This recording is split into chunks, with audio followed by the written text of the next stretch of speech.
BMW M3 has been captivating car enthusiasts for over 35 years. Its name has become synonymous with performance. For those of you who don't know what the M3 is and how it came to be, let's get you up to speed. Munich, Germany, 1985. BMW wanted a car that they could use to compete in touring car competition Group A regulations. This led to the development of the E30 M3. The first generation of the M3 went on to claim over 1,500 victories and the title of the most winning touring car of the 1980s. This alone has cemented the M3's place in automotive history. So you may be wondering, who is the M3 for? Well, that depends on who you ask. We managed to get in contact with owners of each generation and talk to them a little bit about their car, and hopefully we can find that answer. My name is Nick, and I drive 1988 E30 M3 BMW. My name is Jay Patel, and I drive a 99 E36 M3 in Dakar Yellow. My name is Jenon. I drive a 2003 E46 M3 Phoenix Yellow manual transmission. My name is Aleko. I currently drive a 2013 E92 M3. So my name is Arvid, and the car I drive is the 2018 F80 M3. My name is Justin Welty. I'm the owner of UroTuning. Currently, I'm driving a 2021 G80 M3 competition. Originally, when I first bought my first performance car, it was an Audi RS4 V7. The dealership I work at, someone traded an E90 M3. So I went and test drove the car, and I was like, this thing's amazing. So I ended up selling the RS4, got an E90 M3. After 2 years of owning that, I ended up selling the E90 M3. Someone gave me a really good offer. I had all these extra parts. I ended up getting that E92 M3. I had no intention to buy the car. It was a friend of mine who purchased the car to bring a trailer. It was a local sale, so I inspected the car, shared my opinion. He won the auction, got the car, I did some work, spent quite a bit of time with the car, probably it was with me for a few months. When I sent him the car, in the meantime, he fell in love with GT3 Porsche. He got the car and quickly reconsidered keeping it, and he offered me the car for a price that I couldn't refuse. So I was glad to get the car. Did a lot of refreshment to it, and this is how I end up with the car. So actually, I've been working on cars for a really long time. Got into the BMW world a while back and haven't left since. I've been looking for this color for probably the past 3 years. I bought it about a year and a half ago. I had a bunch of other E36 M3s previously, Techno cars, Hellrot Red, a few Cosmos cars, silver ones, things like that. But this specific color I've been looking for a really long time. And it just so happened to pop up about 15 minutes away from my house. I don't mind driving. I've flown to Texas, driven cars back, flown to different states, but this one was, right around the corner from me, luckily. So what got me looking at this particular car? Obviously through my years, I've owned a lot of Volkswagens, a lot of Audis. Never really was a BMW person. So I was really curious about this one, especially because there's a lot of buzz about it. The look was definitely controversial, but at the same time, we got a lot of really good reviews. People loved the car, the performance factor, just the car in general. So for a while, I was looking at an F80 or an F82, but then decided after talking to a few people, and actually I went to Philly to meet up with Turn 14, and Matt being up there let me drive his G80 that he had.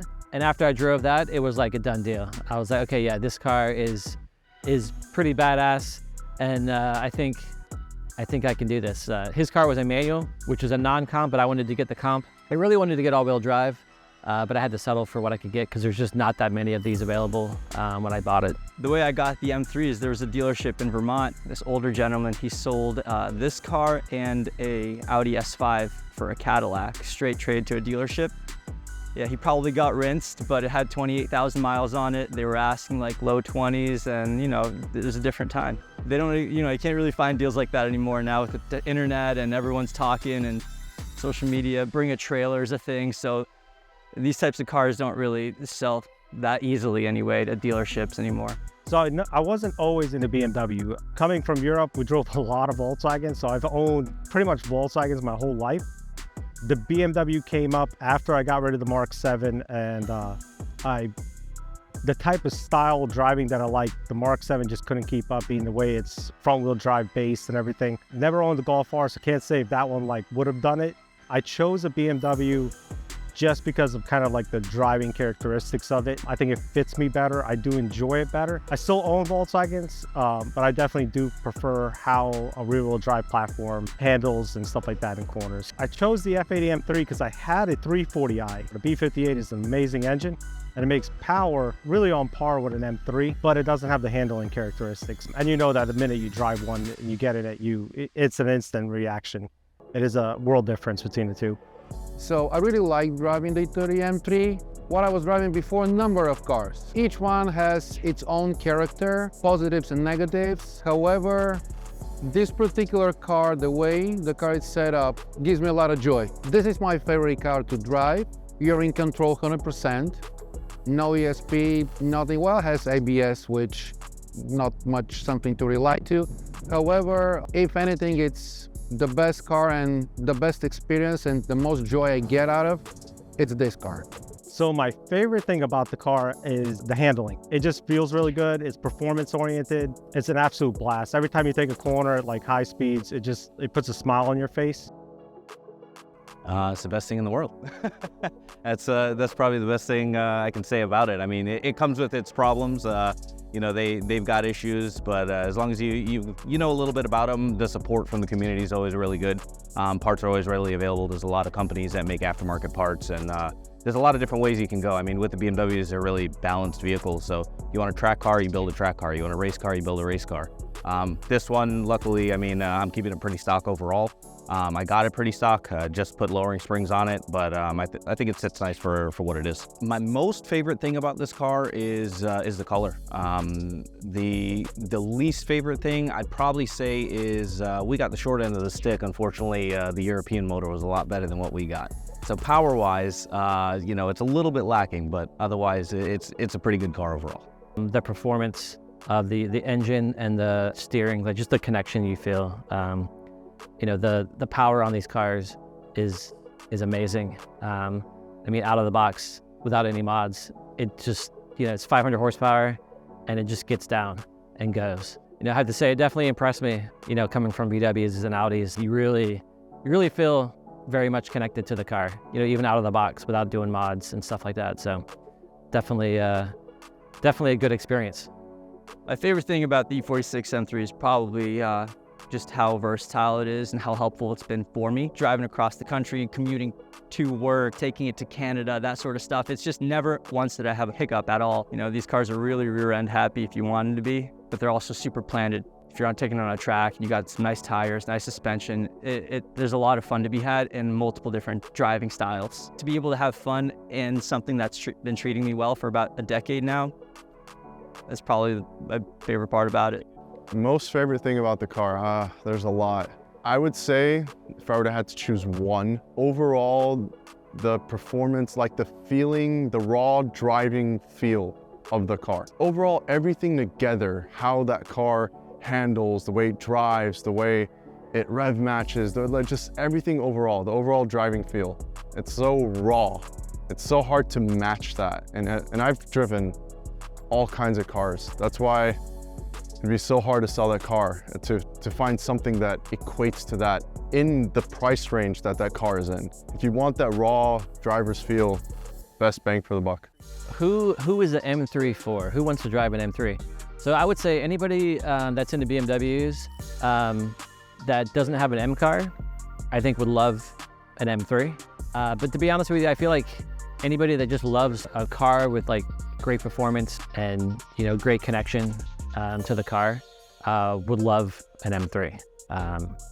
You know, like I said, I've owned many Volkswagens and Audis, never a BMW, never an M car, and to drive this M car is definitely, you know, you can tell it's a little bit different from the everyday car that's out there. So I would say an M3 is going to be for somebody that is willing to make some compromises. It is not the most luxurious of cars. It's stiffer. Sometimes it feels a little too stiff, even in comfort mode. You're giving up some of those ride quality aspects for handling characteristics.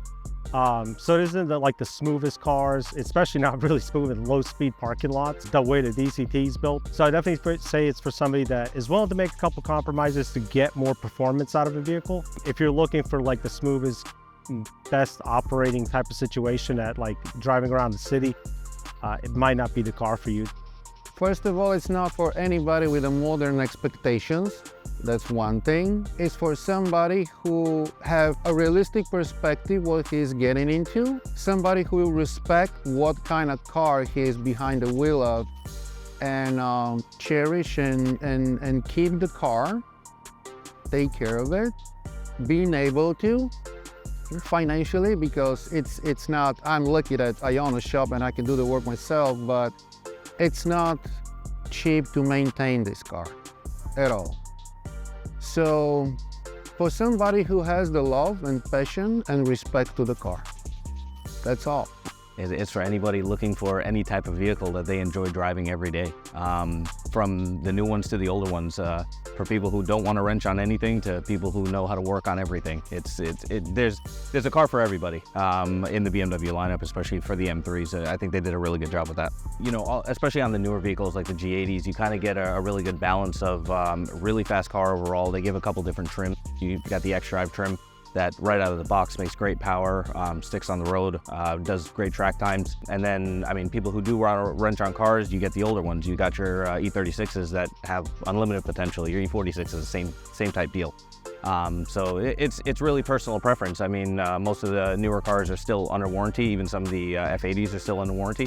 So a lot of people who just want a newer BMW that want that balance of power, balance of speed, and fun drivability, then you know those are the cars for them. I think BMW built the M3, specifically this one, probably for people that want to commute to work but also have a fun time. I moved across about 13 states with this car, drove like 1,500 miles, and it was totally comfortable. The rear was packed with all my luggage, every last one of my belongings, no U-Haul needed. So, you know, it's a very versatile car. I think they made a car that you can have fun in, but also grab groceries with. I believe it's a pure driver's car. I think it's really for a person that appreciates taking corners and driving the car to the limit. Like, I love going to Sebring in the car, the firm, and that's where you really feel the potential of that car. Now, I'm no professional driver, but I mean, I have had a lot of extensive track driving, you know, experience. So I feel like it's a true driver's car, and it's really for the enthusiast that wants to feel that like raw performance of a vehicle. It's not the fastest car in the world. I think it does like a 12.4 mile, which is slow compared to nowadays.